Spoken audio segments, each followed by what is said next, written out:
میں بڑھتی ہوئی بے روزگاری کے خاتمے کے لیے تاحال کوئی جامع حکمت عملی وضع مرتب نہیں کی گئی ہے، جس کی وجہ سے بے روزگار افراد اور تعلیم یافتہ نوجوانوں میں احساس محرومی اور بے چینی پائی جاتی ہے۔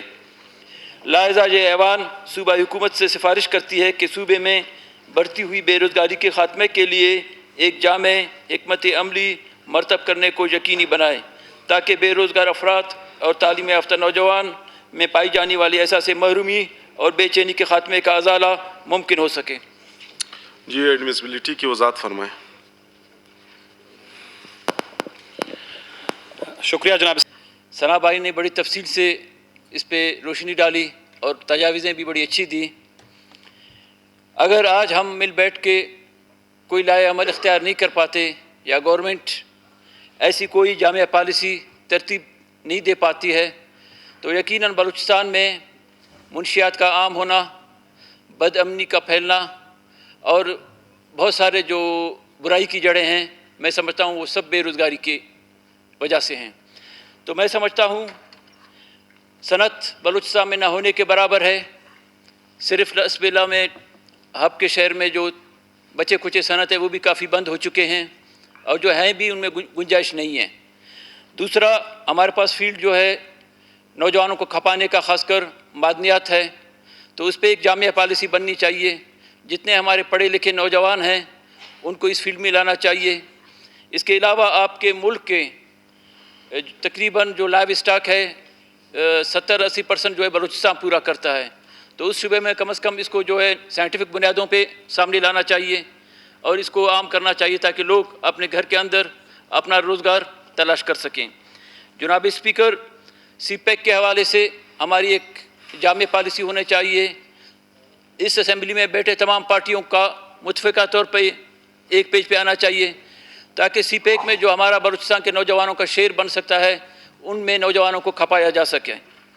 جناب اسپیکر، وفاقی اداروں میں، کارپوریشنوں میں بلوچستان کا جو کوٹا بنتا ہے، اس میں خاص کر بلوچستان نیشنل پارٹی نے پی ٹی آئی کے گورنمنٹ کے سامنے جو 6 نکات رکھے ہیں ان میں جو سر فہرست ہمارا کوٹے سسٹم پہ عمل درآمد کا بھی ہے۔ لہذا میں سمجھتا ہوں صوبائی حکومت بھی اس میں تھوڑے سے 2 قدم آگے چلے، تمام پارٹیوں کو اعتماد میں لے، ہم ان کے ساتھ ہیں اور اس کو یقینی بنایا جا سکے، کیونکہ اگر وفاقی اداروں میں ہمارے کوٹے پر عمل درآمد کیا جائے تو میرے خیال میں تقریباً 35-40 ہزار پوسٹیں کریٹ ہو سکتی ہیں۔ اور دوسرا اس میں یہ ہے کہ بہت سارے اسلام آباد میں یا لاہور سے جو جعلی ڈومیسائل بنا کے وہاں پہ بلوچستان کے کوٹے پہ بیٹھے ہوئے ہیں ان پہ بھی تحقیقات ہونی چاہیے۔ جناب اسپیکر، میں سمجھتا ہوں کہ نوجوانوں کی صلاحیتوں کو ان سے فائدہ اٹھانا چاہیے۔ اگر ہم اس چیز میں ناکام رہے تو نوجوان منشیات کی طرف جائیں گے، نوجوان تخریب کاری کی طرف جائیں گے اور نقصان ہمارے ہی عوام کا ہوگا، اس صوبے کا ہوگا، ہم بھگتیں گے۔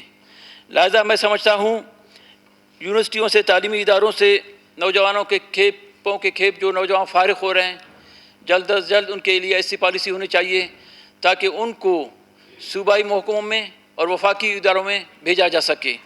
جناب اسپیکر، انتہائی حساس معاملہ ہے اور تمام برائیوں کا جڑ ہے بھی یہی۔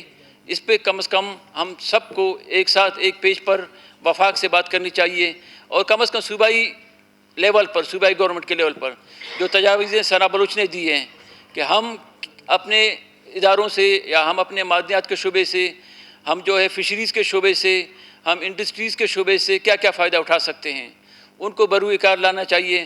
اگر ہمارے ہاں ایسے ایکسپرٹیز نہیں ہیں تو کم از کم انٹرنیشنل لیول پہ ہائر کرنا چاہیے تاکہ بلوچستان میں بے روزگار کے سلسلے میں ایک جامع پالیسی ترتیب دی جا سکے۔ تھینک یو جناب اسپیکر۔ شکریہ اکبر مینگل صاحب۔ جی کوئی اور اس پر بات کرنا